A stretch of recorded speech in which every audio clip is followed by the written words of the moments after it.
আসসালামু আলাইকুম রহমতুল্লাহি বারাকাতু। আমার বাসার গিন্নি আজকে গরুর মাংস রান্না করেছে কোরবানি ঈদে। আপনাদের দেখাবো গরুর মাংসটা। অনেক বড় গরুর মাংস, দেখেন।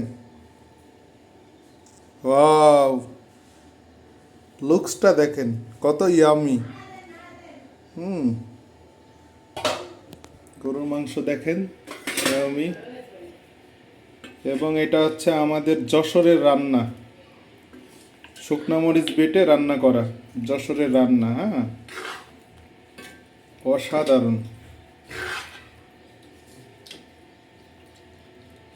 আর আমার ওয়াইফ এমনি রান্নাটা খুব ভালো পারেন উনি, এবং রান্না খুব মজা হয় যেইটাই রান্না করুক। ডাল রান্না করলেও মনে হয় ডাল দিয়ে এক প্লেট ভাত খাই। সবার দাওয়াত, আপনাদের সবার দাওয়াত। আপনারা যারা ঢাকায় আছেন আমার বাসায় চলে আসবেন, উত্তরা বাসা।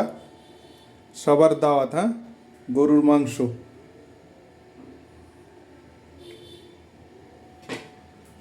ভালো থাকবেন সবাই।